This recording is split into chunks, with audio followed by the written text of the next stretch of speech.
Super corny? Absolutely. But it's one of my favorite things about the holiday season.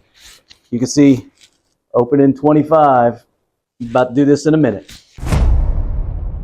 Are you a father that gets jacked up about Christmas? Me too. I'm going to share with you a couple things that I do, get me in the holiday spirit so I can be the best Christmas dad I can possibly be, including what these are. So well over 10 years ago, I started packing up all my Christmas stuff in January, and I started leaving myself notes. And in these notes are things that I need to know about the following year, like, hey, make sure you replace this light, or this inflatable didn't work. Just simple things so that when I come back in November, the following year, I kind of have an idea of what I'm jumping into. But that's not the most important part. I also put in here, and you can see how old this thing is. This is my very first one I wrote a long time ago.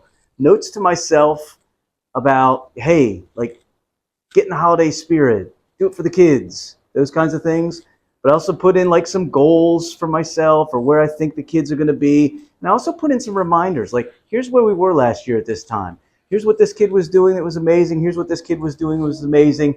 And it's all really just so I can open it back up in November and remind myself about how amazing my family is, my kids and my wife, and how fortunate I am to be celebrating the holiday season with them. Super corny? Absolutely. But it's one of my favorite things about the holiday season. You can see, open in 25. About to do this in a minute. So I just read my letter to myself, and I'm not going to share all of it with you. Some of it's pretty personal, but I'll share this closing part. It says, and finally, find the spirit, my friend. 2025 Christmas season will be awesome. Hopefully Owen's doing great in his first year of college.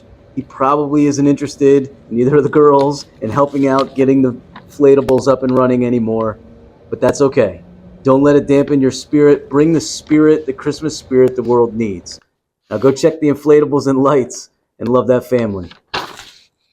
So here's the thing. I use this as a little mini pep rally for myself to get myself going in the Christmas spirit every year. Just something small. Maybe it'll help you so you can be a corny Christmas dad too. So from one corny Christmas dad to another, I wish you and your crew the merriest of Christmases. Now go make some memories. And I realized I need to go fix my snowman back there. Good Lord, it is cold outside.